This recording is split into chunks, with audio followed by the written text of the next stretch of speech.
ఇంతకు ముందు వీడియోల్లో పని గురించి, అలాగే శక్తి గురించి చాలా విషయాలు నేర్చుకున్నాం కదా! అయితే మనం వాటి గురించి ఎందుకు తెలుసుకున్నాం? వాటి వల్ల ఉపయోగం ఏంటి? ఇటువంటి ప్రశ్నలొచ్చుంటాయి గదా మీకు. ఇవి మన చుట్టూ ఉన్న ప్రపంచాన్ని భిన్నమైన కోణంలో చూడటానికి ఉపయోగపడతాయి. సరే, ఇప్పుడు మీ చేతిలో ఒక బౌలింగ్ బాల్ ఉందని ఊహించుకోండి. ఇప్పుడు మీరు ఆ బాల్‌ని విసిరేశారు. ఏమవుతుంది? బంతి మీ చేతిని విడిచిపెట్టేటప్పుడు వేగంగా ముందుకెళ్తుంది. ఆ బంతి ఎందుకు వేగంగా వెళ్తోందని ఎప్పుడైనా ఆలోచించారా? మీరు ఆ బంతిని విసిరినప్పుడు దానిపై బలాన్ని ప్రయోగించారు. ఒక వస్తువుపై బలాన్ని ప్రయోగించినప్పుడు వస్తువు త్వరణం చెందుతుంది.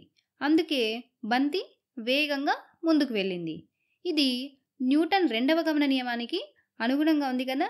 ఏంటి న్యూటన్ రెండవ గమన నియమం? F=ma. అంటే బలం ఒక వస్తువును త్వరణానికి గురి చేస్తుంది. ఒకవేళ ఒకటి కంటే ఎక్కువ బలాలుంటే అప్పుడు మనం నికర బలాన్ని లెక్కించాలి. సరే, దాని గురించి మనం మళ్ళీ మాట్లాడదాం. ప్రస్తుతానికి ఇక్కడ ఒకే బలం ఉందని అనుకుందాం. ఇక్కడ మీరు బలాన్ని ప్రయోగిస్తున్నారు. అది వస్తువును త్వరణానికి గురి చేస్తోంది కదా! అయితే ఇక్కడ జరిగిన పని గురించి ఆలోచిద్దాం. మీరు బంతిపై బలాన్ని ప్రయోగిస్తున్నారు. అలాగే బంతి కూడా స్థానభ్రంశం చెందింది. అంటే మీరు బంతిపై పని చేస్తున్నారు. మీరు పని చేసినప్పుడు బంతికి ఏం జరిగింది? మొదట్లో దానికి వేగం లేదు. అది నిశ్చల స్థితిలో ఉంది. అంటే దాని గతిశక్తి 0. కానీ మీరు పని చేసిన తర్వాత అది గతిశక్తిని పొందింది. బంతిపై పని చేసి మనం దానికి గతిశక్తిని జోడించాం. దీన్ని బట్టి మనం ఏం చెప్పచ్చు? ఒక వస్తువుపై పని చేసి గతిశక్తిని జోడించవచ్చని చెప్పచ్చు. సరే, ఇక్కడ ఇంకో విషయం గమనించండి. మీరు చేసిన పని ధనాత్మకం. ఎందుకు? మీరు బంతిపై పెట్టిన బలము, అదేవిధంగా బంతి స్థానభ్రంశము రెండూ ఒకే దిశలో ఉన్నాయి. ఒక వస్తువుపై పని జరిగినప్పుడు ఆ వస్తువుకు గతిశక్తి జోడించబడుతుంది. అదేవిధంగా మీరు ధనాత్మక పని చేస్తే వస్తువు యొక్క గతిశక్తి పెరుగుతుంది. అయితే మనం పని చేయడం ద్వారా గతిశక్తిని తీసివేయచ్చు. అదేలాగో ఈ ఉదాహరణ ద్వారా తెలుసుకుందాం. మీ వైపు వేగంగా వస్తున్న బంతిని మీరు క్యాచ్ పట్టుకోవడానికి ప్రయత్నిస్తారు, అవునా? అయితే అలా బంతిని పట్టుకోవడానికి ప్రయత్నించినప్పుడు మీ చెయ్యి కొద్దిగా వెనక్కి కదులుతుంది. మీరెప్పుడైనా గమనించారా? ఎందుకు చెయ్యి వెనక్కి వెళ్తుంది? ఎప్పుడైతే మీరు బంతిని పట్టుకోవడానికి ప్రయత్నించినప్పుడు చెయ్యి దానిని నెట్టడం ప్రారంభిస్తుంది. అయితే అది బంతి కదులుతున్న దిశకు వ్యతిరేక దిశలో నెడుతోంది. అందుకే బంతి వేగం తగ్గుతుంది. సరే, ఇక్కడ జరిగిన పని గురించి ఆలోచిద్దాం. మీరు బంతి స్థానభ్రంశానికి వ్యతిరేక దిశలో బలాన్ని ప్రయోగిస్తున్నారు. కాబట్టి ఇక్కడ జరిగిన పని రుణాత్మకం. మొదట బంతి వేగంగా వస్తున్నప్పుడు దానికి గతిశక్తి ఉంది. ఎప్పుడైతే మీరు బంతిని పట్టుకున్నారో దాని గతిశక్తి తగ్గింది. దీన్ని బట్టి మనం ఏం చెప్పవచ్చు? ఒక వస్తువుపై పని చేసి మనం ఆ వస్తువుకున్న గతిశక్తిని తొలగించవచ్చు. మనం వస్తువుపైన రుణాత్మక పని చేసినప్పుడు వస్తువు యొక్క గతిశక్తి తగ్గుతుంది. దీన్నే మనం స్థూలంగా పని శక్తి సిద్ధాంతం అని అంటాం. పని శక్తి సిద్ధాంతం ఏం చెప్తుందంటే, మీరు పని చేసినప్పుడు వస్తువుకు గతిశక్తిని జోడిస్తారు లేదా దాని నుండి తొలగిస్తారు. అసలు మీరు ఏ పని చేయకపోతే వస్తువు యొక్క గతిశక్తి మారదు. సరే, ఇప్పుడు మనం ఇంకొన్ని ఉదాహరణలను చూద్దాం. మీరు అదే బంతిని తీసుకొని కొంత ఎత్తు నుండి కింద పడేయండి. ఏమవుతుంది? బంతి వేగంగా కింద పడుతుంది. ఇక్కడ బంతి పైన గురుత్వాకర్షణ బలం పనిచేస్తోంది. అది బంతిని కిందకి లాగుతోంది. అదేవిధంగా బంతి కూడా అదే దిశలో కిందకి కదులుతోంది. కాబట్టి గురుత్వాకర్షణ ధనాత్మక పని చేస్తోంది. గురుత్వాకర్షణ ధనాత్మక పని చేయడం వలన బంతికి గతిశక్తిని జోడిస్తోంది. అందుకే బంతి వేగం పెరుగుతోంది. సరే, ఇప్పుడు మీరు అదే బంతిని తీసుకొని పైకి విసిరేయండి. ఏమవుతుంది? బంతి పైకి వెళ్తున్నప్పుడు నెమ్మదిగా వెళ్తుంది. ఏం జరిగింది ఇక్కడ? గురుత్వాకర్షణ బలం ఆ బంతిని కిందకి లాగుతోంది. మనకు తెలుసు గురుత్వాకర్షణ ఎప్పుడు కిందకే పనిచేస్తుంది. కానీ ఈసారి బంతి దానికి వ్యతిరేక దిశలో అంటే పైకి వెళ్తోంది. కాబట్టి గురుత్వాకర్షణ రుణాత్మక పని చేస్తోంది. ఫలితంగా బంతి యొక్క గతిశక్తి తగ్గింది. అందుకే బంతి వేగం తగ్గుతోంది. మనం ఇంతకు ముందు చెప్పుకున్న ఉదాహరణల్లో ఒకే బలం పనిచేస్తోంది. అలా కాకుండా వస్తువుపై ఒకటి కంటే ఎక్కువ బలాలు పనిచేస్తున్నప్పుడు గతిశక్తిలో ఏ విధంగా మార్పు వస్తుందో ఇప్పుడు మనం తెలుసుకుందాం. న్యూటన్ రెండవ గమన నియమం ప్రకారం ఒకటి కంటే ఎక్కువ బలాలు పనిచేస్తుంటే మనం నికర బలాన్ని లెక్కించాలి. అంటే ఆ బలాలన్నిటినీ కలపాలి. వాస్తవానికి బలాలు ఒకే దిశలో ఉంటే మనం కలుపుతాం, వ్యతిరేక దిశలో ఉంటే తీసేస్తాం. ఏదేమైనా ఆ వస్తువుపై మొత్తం బలం ఎంత ఉందో లెక్కిస్తారు. మరియు అది ఆ వస్తువు యొక్క త్వరణం ఎంత ఉంటుందో చెప్తుంది. అదేవిధంగా మీరు కూడా ఒక వస్తువుపై జరిగిన మొత్తం పనిని లెక్కించాలి. ఒకవేళ అన్ని బలాల ద్వారా జరిగిన మొత్తం పని ధనాత్మకమైతే గతిశక్తి పెరుగుతుంది. మొత్తం పని రుణాత్మకమైతే గతిశక్తి తొలగించబడుతుంది. ఒకవేళ మొత్తం పని 0 అయితే ఇలా అవుతుందా అని మీకు ప్రశ్న రావచ్చు. ఇది కూడా సాధ్యమే. కొన్ని బలాలు ధనాత్మక పని చేయవచ్చు, మరికొన్ని రుణాత్మక పని చేయవచ్చు. అప్పుడు మొత్తం పని 0 అవుతుంది. ఆ సందర్భంలో గతిశక్తి అస్సలు మారదు. సరే, ఇప్పుడు మొత్తం పని 0 ఎలా అవుతుందో ఒక ఉదాహరణ ద్వారా తెలుసుకుందాం. ఇక్కడ చూడండి, చాలా గరుకుగా ఉన్న నేలపైన ఒక బరువైన బీరువా ఉందని అనుకుందాం. ఇప్పుడు మీరు దాన్ని కదిలించాలని అనుకుంటున్నారు.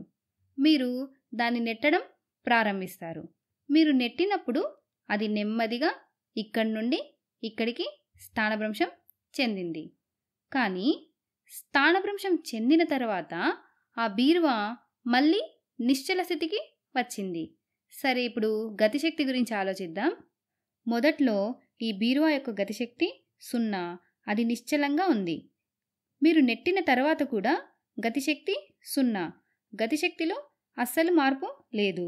అంటే గతిశక్తి జోడించబడలేదు లేదా తొలగించబడలేదు. దీని అర్థం ఆ బీరువాపై జరిగిన పని 0. ఎందుకు? మీరు స్పష్టంగా దానిని నెట్టారు, అంటే మీరు పని చేశారు.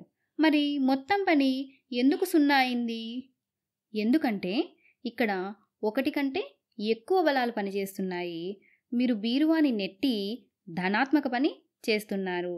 కానీ నేల గరుకుగా ఉన్నందున ఘర్షణ బలం ఆ బీరువాపై వ్యతిరేక దిశలో పనిచేస్తూ రుణాత్మక పని చేస్తోంది. మీరు ధనాత్మక పని చేసి బీరువాకు గతిశక్తిని జోడించినప్పటికీ ఘర్షణ బలం బీరువాపై రుణాత్మక పని చేసి గతిశక్తిని తొలగిస్తోంది. అందుకే మొత్తం పని 0, గతిశక్తిలో ఏ మార్పు లేదు. సరే, ఇప్పుడు ఇంకో ఉదాహరణ చూద్దాం. ఇప్పుడు నేను నిశ్చల స్థితిలో ఉన్న ఒక కుక్కపిల్ల బొమ్మని పట్టుకొని ఉన్నాను. ఇప్పుడు నేను దానిపై బలాన్ని ప్రయోగించి నెమ్మదిగా పైకి లేపుతున్నాను. ఏమైంది? అది చివరకు మళ్ళీ నిశ్చల స్థితిలోనే ఉంది. అయితే ఇక్కడ గతిశక్తి మారలేదు. అంటే ఈ కుక్కపిల్ల బొమ్మ మీద జరిగిన మొత్తం పని 0. ఎందుకు? నేను దానిని పైకి నెడుతున్నాను, అంటే కదిలిస్తున్నాను. మరి మొత్తం పని 0 ఎందుకు అయింది? దీనిపై బలాన్ని ప్రయోగించి నేను పైకి లేపుతున్నాను. అంటే ఈ కుక్కపిల్ల బొమ్మకి గతిశక్తిని జోడించడానికి ప్రయత్నిస్తున్నాను. అయితే ఈ బొమ్మ పైన మరో బలం పనిచేస్తోంది. అదేంటి? గురుత్వాకర్షణ. గురుత్వాకర్షణ ఈ బొమ్మను కిందకు లాగుతోంది. కానీ ఈ బొమ్మ యొక్క స్థానభ్రంశం వ్యతిరేక దిశలో ఉన్నందున గురుత్వాకర్షణ రుణాత్మక పని చేస్తోంది. నేను గతిశక్తిని జోడించడానికి ప్రయత్నిస్తున్నప్పటికీ గురుత్వాకర్షణ గతిశక్తిని తొలగిస్తోంది. అందుకే గతిశక్తిలో మార్పు లేదు. నేను ధనాత్మక పని చేసినప్పటికీ గురుత్వాకర్షణ యొక్క రుణాత్మక పని వలన ఇవి ఒకదానికొకటి రద్దు చేయబడి మొత్తం పని 0 అయింది. ఇప్పుడు మీకు పనిశక్తి సిద్ధాంతం గురించి కొంత అవగాహన వచ్చింది కదా. ఇప్పుడు మనం దాని గణిత సమీకరణాన్ని రాబడదాం. దీనివల్ల మనకు లెక్కలు చేయడానికి చాలా సులభంగా ఉంటుంది. మనం పని మరియు గతిశక్తిని కలపాలి. కాబట్టి ఇక్కడ ఒకే బలం పనిచేస్తుందని అనుకుందాం. మనకు పని యొక్క సూత్రం తెలుసు. ఏంటి? W=F/S. అంటే ఒక వస్తువుపై జరిగే పని అనేది ఆ వస్తువుపై ప్రయోగించిన బలము మరియు స్థానభ్రంశం యొక్క లబ్ధానికి సమానం. కానీ నాకు గతిశక్తి కావాలి. కాబట్టి నేను సమీకరణంలోకి వేగాలని తీసుకురావాలి. అందుకని నేను ఇప్పుడు F=maని ఇక్కడ ప్రతిక్షేపిస్తాను. దీని ద్వారా త్వరణం వస్తుంది మరియు త్వరణం నుండి వేగాల్ని తీసుకురావచ్చు. ఇప్పుడు F=maని ఇందులో ప్రతిక్షేపిస్తే m×a/s. మనకు త్వరణం అలాగే స్థానభ్రంశం ఇవి రెండు అవసరం లేదు, వేగాలు కావాలి. త్వరణం, స్థానభ్రంశం మరియు వేగం వీటి మూడింటి మధ్య ఉన్న సంబంధం గురించి ఆలోచిస్తే మనకు చలన సమీకరణాలు ఉన్నాయి. అందులో మీకు ఏదైనా సమీకరణం గుర్తుందా? ఆలోచించండి. v²u²+2as. ఈ సమీకరణం మనకు సరిగ్గా సరిపోతుంది. ఇప్పుడు as విలువను మనం దీని నుంచి తీసుకుంటే v² - u²/2 = as. ఇప్పుడు మనం రాబట్టిన as విలువను ఇక్కడ ప్రతిక్షేపిస్తే m×v² - u²/2. ఇప్పుడు మనం mతో హెచ్చిస్తే ఏమొస్తుంది? mv²/2. ఇది తుది గతిశక్తి మైనస్ mu²/2. ఇది తొలి గతిశక్తి. దీన్ని మనం ఇప్పుడు ఈ విధంగా రాద్దాం. W=kF - ki. ఇక్కడ kF అంటే ఫైనల్ కైనెటిక్ ఎనర్జీ అంటే తుది గతిశక్తి. ki అంటే ఇనీషియల్ కైనెటిక్ ఎనర్జీ అంటే తొలి గతిశక్తి. ఇదే పనిశక్తి సిద్ధాంతం. ఇదేం చెప్తుందంటే ఒక వస్తువుపై జరిగిన పని అనేది ఆ వస్తువు యొక్క గతిశక్తిలో వచ్చిన మార్పుకు సమానం. ఒకవేళ ఒకటి కంటే ఎక్కువ బలాలు పనిచేస్తుంటే మనం ఆ బలాలు చేసిన మొత్తం పనిని లెక్కించాలి. అందుకనే ఇక్కడ W నెట్ అని రాశాము. మొత్తం పనిని లెక్కించి ఆ పని ద్వారా ఆ వస్తువు యొక్క గతిశక్తిలో వచ్చిన మార్పును తెలుసుకోవాలి. మీరు ధనాత్మక పని చేస్తే తుది గతిశక్తి తొలి గతిశక్తి కంటే ఎక్కువగా ఉంటుంది. అంటే మీరు గతిశక్తిని జోడిస్తున్నారని అర్థం. ఒకవేళ రుణాత్మక పని చేస్తే మీరు గతిశక్తిని తొలగిస్తున్నారు. ఉదాహరణకు మీరు 100 జౌల్స్ పని చేస్తే మీ గతిశక్తి 100 జౌల్స్ పెరుగుతుంది. అదేవిధంగా 100 జౌల్స్ రుణాత్మక పని చేస్తే 100 జౌల్స్ గతిశక్తి తొలగించబడుతుంది. వస్తువుపై జరిగిన నికర పని వస్తువుకు ఎంత గతిశక్తిని జోడించాము లేదా తొలగించామనే దాన్ని నిర్ణయిస్తుంది.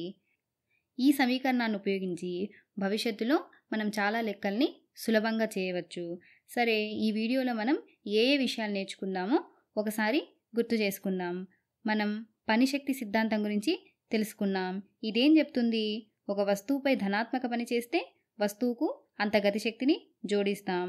అదేవిధంగా రుణాత్మక పని చేస్తే అంత గతిశక్తిని తొలగిస్తాం. ఒకవేళ వస్తువుపై ఒకటి కంటే ఎక్కువ బలాలు పనిచేస్తుంటే అప్పుడు మనం మొత్తం పనిని లెక్కించాలి.